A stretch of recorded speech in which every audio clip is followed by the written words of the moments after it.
अस्सलाम वालेकुम। हमतन गोश में खुश आमदीद। अगर आपने अभी तक हमारे चैनल को सब्सक्राइब नहीं किया तो हमारे चैनल को सब्सक्राइब करके घंटी के निशान को दबा दें ताकि आपको तमाम वीडियो अपडेट्स मिलती रहें। पेश खिदमत है सफरीना, किस्त नंबर 28। सुलेमान की वजह से अब दर खान लोगों में काफी मशहूर हो चुका है। पहले नजदीक गाँव के लोग दर खान के पास अपने मसाइल लेकर आते थे, लेकिन आहिस्ता आहिस्ता दर खान का नाम सुनकर दूर दराज के शहरों से भी लोग आने लगे। जुनेद खान के वाक़े को 3 हफ्ते गुजर गए थे और जुनेद ने दोबारा हुजरे की तरफ रुख नहीं किया था। शायद अब वो और उसका घर और कारोबार ठीक हो गए थे। आज सुबह दर खान नाश्ते से फारिग होने के बाद हुजरे को झाड़ू लगा रहा था और सुलेमान उसके साथ बातों में मसरूफ था, जब बाहर गली में गाड़ी रुकने की आवाज़ आई। लगता है जुनेद फिर आ गया है। दर खान ने गाड़ी रुकने की आवाज़ सुनकर कहा, मुझे नहीं लगता दर खान, क्योंकि अब वो मुकम्मल ठीक हो गया है, ये कोई और होगा। सुलेमान ने नज़दीक खड़े दर खान से कहा। वो दोनों अभी बातों में मसरूफ थे कि जुनेद खान का चेहरा हुजरे में नजर आया। उसके हाथ में एक शॉपर था। जुनेद खान को सामने देखकर दर खान मुस्कुरा दिया। अस्सलाम वालेकुम जुनेद साहब, दर खान ने आगे बढ़ते हुए कहा। उसने अपना हाथ आगे बढ़ाया था। वालेकुम अस्सलाम दर खान साहब। जुनेद ने मुस्कुराते हुए दर खान का हाथ थाम लिया। कैसे हैं आप जुनेद साहब? दर खान ने पूछा। अल्लाह के करम और आपकी मदद के बाद अल्हम्दुलिल्लाह मैं बिल्कुल ठीक हूँ। जुनेद के चेहरे पर मुस्कुराहट भली लग रही थी। दर खान जुनेद को मुस्कुराता देखकर दिल ही दिल में बेहद खुश था। चलें, अल्लाह पाक का शुक्र है, दर खान बोला। सबसे पहले तो ये मिठाई लें। जुनेद ने शापर दर खान की तरफ बढ़ाते हुए कहा। क्या मतलब जुनेद साहब, कहीं आप बाप तो नहीं बनने वाले? दर खान ने हैरत में कहा। अरे नहीं दर खान साहब, वो भी हो जाएगा एक दिन, लेकिन ये मिठाई मेरी तरफ से आपकी मेहनत का तोहफा है। आपने मुझे इतने बड़े मसले से निकाला है, ये कम है क्या? ओह अच्छा, मैं समझा कि मुबारकबाद दूं आपको, लेकिन कोई बात नहीं, अगर अल्लाह ने चाहा तो ये खुशखबरी भी सुन लेंगे। दर खान ने शापर पकड़ते हुए कहा। जी दर खान साहब।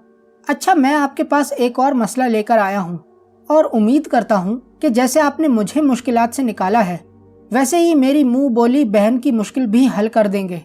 जुनेद साहब, मुश्किलात हल करने वाली ज़ात अल्लाह की है, हम इंसान सिर्फ कोशिश कर सकते हैं। आप मुझे मुश्किल बताएं, फिर मैं देखता हूं कि हम क्या कर सकते हैं। लेकिन आए, पहले हुजरे में बैठ जाते हैं। धूप में खड़े रहकर मुझे बात करना मुनासिब नहीं लग रहा है। दर खान बोला। जी ठीक है, ये कहकर जुनेद दर खान के पीछे चलने लगा। दर खान ने हुजरे का कमरा खोला और दोनों अंदर चटाई पर बैठ गए। जी जुनेद साहब, अब बताएं क्या बात है? दर खान ने बैठने के बाद कहा। बात कुछ यूं है दर खान साहब कि मेरी एक मुंह बोली बहन दूसरे शहर में रहती है। साल में 1-2 दफा एक दूसरे के घर आना जाना भी होता है। कुछ दिन पहले आपने जब तावीज निकाले थे तो रात में मेरी बहन से बात हुई। पहले तो वो डर गई, लेकिन फिर जब मैंने आपकी करामात उनको बताई तो वो बहुत खुश हुई। उनकी एक बेटी है जिसकी तबीयत 2 सालों से बहुत खराब रहती है। हर वक्त खामोश खामोश सी रहने लगी है। कहती है कि कोई मेरे साथ है जो उसे तंग करता है। शादी की उम्र होने के बावजूद भी कहीं भी रिश्ता तय नहीं हो पाता है। जब भी कोई देखने आता है तो बगैर किसी वजह के इनकार हो जाता है। मैंने पहले भी अपनी बहन से कहा कि किसी आलिम को दिखाएं, लेकिन वो इन चीज़ों पर यकीन नहीं रखती हैं। लेकिन उस दिन जब मैंने अपनी बात बताई तो उसके दिल में भी ये बात आई कि वो भी अपनी बेटी आपको दिखाए। मैंने सोचा कि पहले आपसे बात कर लूं, क्योंकि उनके साथ ऐसा बंदा नहीं है जो उन्हें यहाँ ले आए। 2 बेटियां हैं और तीसरी खुद हैं, इसलिए वो यहाँ नहीं आ सकती हैं। मैंने कहा कि मैं कोशिश करूंगा कि आप मेरे साथ वहाँ चलें। अब आप बुरा ना मनाएं तो उस बहन की भी मदद कर दें प्लीज। क्या नाम है उस लड़की का? दर खान ने नाम पूछा। हदीका नाम है उसका, जुनेद ने नाम बताया। नाम सुनकर दर खान ने अपनी आंखें बंद कर ली। चूंकि जुनेद दर खान को ही देख रहा था, इसलिए दर खान ने निहायत आहिस्तगी से सुलेमान का नाम लिया। मैंने सारी बात सुन ली है दर खान, मुझे 1 मिनट दो ज़रा, मैं सब बताता हूँ तुम्हें, सुलेमान ने कहा। और फिर कमरे में खामोशी छा गई। दर खान ने कोई जवाब नहीं दिया था। अभी 1 मिनट भी पूरा नहीं गुजरा था कि सुलेमान की आवाज़ दर खान के कानों में गूंजी। हदीका नामी लड़की पर एक जिन आशिक है दर खान, जिसकी वजह उस लड़की का बाप है जो कि अब मर चुका है। हदीका के बाप ने अपनी जवानी में एक चिल्ला करने की कोशिश की थी, लेकिन वो चिल्ला मुकम्मल नहीं कर सका। जिसके बाद जिन्नात में से एक जिन उसे मारने पर तुल गया। लेकिन चूंकि हदीका का बाप जिन्नात से बचने का अमल रखता था तो अपनी जिंदगी में वो अपने घर वालों को उस जिन से बचाता रहा। लेकिन एक एक्सीडेंट में मौत हो जाने के बाद जब उसने हदीका को देखा तो बदले की आग में उस लड़की पर कब्जा कर लिया। ये सब उस जिन की ही हरकत है। सुलेमान ने जब दर खान को हदीका के बारे में सब कुछ बताया तो दर खान ने आंखें खोल दी। जुनैद साहब, उस बच्ची पर एक शरीर जिन का साया है। दर खान ने जुनैद को ज्यादा कुछ नहीं बताया। जी दर खान साहब, मुझे भी ऐसा ही लगता है।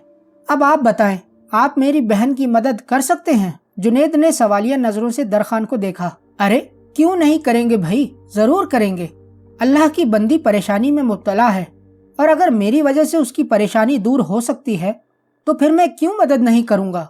दर खान ने मुस्कुराते हुए कहा। अल्लाह आपका भला करे दर खान साहब, मुझे भी आपसे यही उम्मीद थी। तो फिर आप मेरे साथ कब चलेंगे? जब आप कहें मैं चल दूंगा। बस मुझे इतनी मोहलत चाहिए कि मैं अपना हुजरा किसी के हवाले कर दूं। मेरा दुनिया में और कोई तो है नहीं, बस इस गांव की मोहब्बत है जिसने मुझे यहाँ बांध रखा है। दर खान बोला। तो फिर अभी चलते हैं दर खान साहब। असल में बात यह है कि जब मेरी बहन से बात हुई थी तो मैंने उन्हें यही कहा था कि मैं मौलवी साहब को बहुत जल्द आपके घर ले आऊंगा। अगर आपको मुनासिब लगे तो अभी चलते हैं। मैं घर में भी यही बताकर आया हूँ। जुनैद ने कहा। मुझे कोई मसला नहीं है जुनैद साहब, आप चलें और गाड़ी स्टार्ट करें। मैं हुजरे की चाबी मुअज्जिन को देकर आता हूँ। दर खान ये कहकर उठ खड़ा हुआ।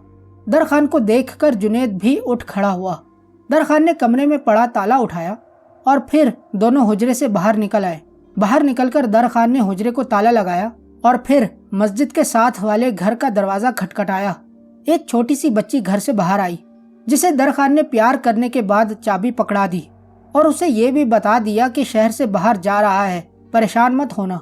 बच्ची को ये बात समझ आई या नहीं, लेकिन दर खान मुतमईन था कि चाबी मिल जाएगी तो मुअज्जिन समझ जाएगा। इसके बाद दर खान जुनैद की गाड़ी में बैठ गया। जुनैद ने गाड़ी स्टार्ट की और फिर वो दोनों दूसरे शहर के सफर के लिए रवाना हो गए। चूंकि ये सफर लंबा भी था और नया भी था तो दर खान बीच बीच में शहर के मुतालिक बातें भी पूछता रहा। रास्ते में एक होटल पर रुककर जुनैद ने खाना मंगवाया। खाना खाकर दोनों फिर से गाड़ी में बैठ गए। जब गाड़ी शहर में दाखिल हुई तो शाम हो चुकी थी और फिजा में अजानों की आवाज गूंज रही थी। दर खान ने एक मस्जिद को देखकर जुनैद से गाड़ी रोकने का कहा और फिर नमाज पढ़ने के लिए मस्जिद में चला गया, जबकि जुनैद वहीं गाड़ी में बैठकर दर खान का इंतजार करने लगा। नमाज पढ़ने के बाद उनका बाकी का सफर शुरू हुआ। इस वक्त गाड़ी शहर के बाजार में से गुजर रही थी। ये शहर दर खान के शहर की निस्बत काफी बड़ा था। लोगों का एक हुजूम था जो सड़कों पर चल रहा था। दर खान ने शहर में छोटी बड़ी गाड़ियां भी देखी थीं। शहर में आधा घंटा गाड़ी दौड़ाने के बाद जुनैद ने गाड़ी एक घर के सामने रोकी। 2 मरतबा हॉर्न देने के बाद एक 12 साला बच्ची घर से बाहर निकली और अपने मामू को देखकर वापस अंदर दौड़ गई। उसने गेट नहीं खोला था।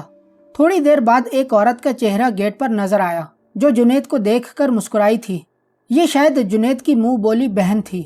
गेट खुला तो जुनैद गाड़ी को अंदर ले गया। शायद उस घर में पर्दे का कोई निजाम मौजूद नहीं था क्योंकि जुनैद दर खान को घर के अंदर ले गया था। जुनैद की मुंह बोली बहन काफी उम्र की लग रही थी जो अपनी दोनों बेटियों के साथ एक छोटे से घर में रह रही थी। जुनैद ने दर खान का तारुफ घर के दोनों अफराद से कराया, लेकिन दर खान को अभी तक हदीका नजर नहीं आई थी। उस औरत ने अपना नाम शकीला बताया जो एक सरकारी स्कूल में टीचर थी। दर खान और जुनैद को कमरे में बैठाने के बाद शकीला चाय बनाने के लिए चली गई। जब चाय तैयार करके शकीला वापस आई तो उसके साथ 2 लड़कियां थीं, जिनमें से एक हदीका थी। ये मेरी बेटी हदीका और ये उसकी दोस्त सकीना है। इस बेचारी का 1 महीने पहले ही मंगेतर का एक्सीडेंट हुआ जिसमें वो बेचारा फौत हो गया। शकीला ने दोनों लड़कियों का तारुफ कराते हुए कहा। दोनों लड़कियों ने दर खान को सलाम किया और दर खान के सामने मौजूद कुर्सियों पर बैठ गई थीं। मुझे ये सुनकर बहुत अफसोस हुआ बहन, लेकिन हमें अल्लाह की रजा में राजी होना चाहिए और अल्लाह की तरफ से दी गई किसी भी आजमाइश में सब्र करना चाहिए। दर खान ने अभी ये अल्फाज कहे ही थे कि हदीका कुर्सी पर बैठे बैठे ही जमीन पर गिर गई। उस पर गशी का दौरा पड़ा था। झाग उसके मुंह से निकलकर जमीन पर गिर रहा था। शकीला बेटी कहकर हदीका की तरफ दौड़ी। साथ बैठी लड़की जिसका शकीला ने सकीना नाम बताया था, उसने जल्दी से हदीका को थाम लिया। दर खान, जन्नात का असर है और वो इस वक्त कमरे में मौजूद है। सुलेमान ने दरखान के कान में बात कही थी, शकीला बहन छोड़ दें हदीका को और आप भी साइड पर हो जाएं। दरखान ने शकीला और सकीना से कहा। दोनों ने जब दरखान की बात सुनी तो खामोशी से परे हो गईं। उनके चेहरे पर परेशानी वाज़ेह नजर आ रही थी। हदीका की आंखें ऊपर को उठ गई थीं। ऐसा लग रहा था कि उसकी जान निकलने वाली है, लेकिन सुलेमान जानता था कि ये सब जिन की शरारत है जो ऐसी हरकतें करके सबको परेशान कर रहा था। कौन हो तुम और क्या नाम है तुम्हारा? दरखान ने लहजे को करख्त बना लिया था, लेकिन हदीका ने कोई जवाब नहीं दिया। सकीना भी दरखान को हैरत से देख रही थी। उसे समझ नहीं आ रही थी कि हदीका जमीन पर पड़ी तड़प रही है और ये आदमी उससे नाम पूछ रहा है। क्या आपको नजर नहीं आता कि ये बीमार है और आप यहाँ बैठकर उसका नाम पूछ रहे हैं? सकीना ने गुस्से में दरखान से कहा। आप बराए मेहरबानी खामोश रहें, शकीला बहन इस लड़की को मना करें। दरखान ने शकीला और सकीना दोनों से कहा।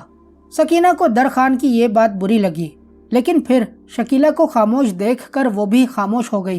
तुमने सुना नहीं मैंने क्या पूछा है? दरखान ने गुर्राते हुए हदीका से कहा, लेकिन उसे अभी भी कोई जवाब नहीं मिला। तुम ऐसे नहीं समझोगे, मुझे एक पानी का गिलास भर कर दें। दरखान ने कहा तो शकीला दौड़ती हुई कमरे से बाहर गई और पानी का एक गिलास भर कर लाई। दरखान ने 3 ताउज़ पढ़कर पानी पर दम किया और पानी का गिलास हदीका के मुंह पर उछाल फेंका। जैसे ही पानी हदीका के चेहरे पर गिरा, उसने एक जोरदार चीख मारी। हदीका की ऊपर चढ़ी हुई आंखें सही तो हो गईं, लेकिन अब हलकों से बाहर निकलने वाली थीं। मुंह से गिरता हुआ झाग आधे मुंह पर लग गया था। निकल जाओ यहाँ से, निकल जाओ, हदीका मर्दाना आवाज में बोली। क्या नाम है तुम्हारा? दरखान ने दोबारा पूछा। हदीका की हालत देखकर सकीना की हालत भी बुरी हो गई थी। वो जेरे लब कुछ पढ़ रही थी, शायद कोई दुआ पढ़ रही थी। निकल जाओ, निकल जाओ, हदीका जोर से चीखी और फिर वो मुंह ऊपर उठाए चीखती चली गई। अचानक उसकी गर्दन पीछे को मुड़ने लगी। ये मंजर देखकर कमरे में मौजूद तमाम लोगों की चीखें निकल गईं। जिन हदीका की गर्दन तोड़ने जा रहा था, संभालो इसे, अचानक दरखान जोर से चीखा। ये इशारा सुलेमान के लिए था, लेकिन बाकी लोग समझे कि दरखान उन्हें कह रहा है। वो सब हदीका की तरफ तेजी से बढ़े। इससे पहले कि वो सब हदीका को संभालते, अचानक हदीका ने जोर से पीछे को धक्का खाया। उसका सर जोर से कुर्सी से टकराया था। हदीका के मुंह से एक लंबी सी आह निकली। उसका सर ढलक गया था। शकीला अपनी बेटी को ऐसी हालत में देखकर कांप सी गई। इन सबको लड़की से दूर करो, सुलेमान ऊंची आवाज में बोला। दूर हो जाओ सब, दरखान चीखा। दरखान की आवाज में इतनी शिद्दत थी कि जो जहां था वहीं रुक गया।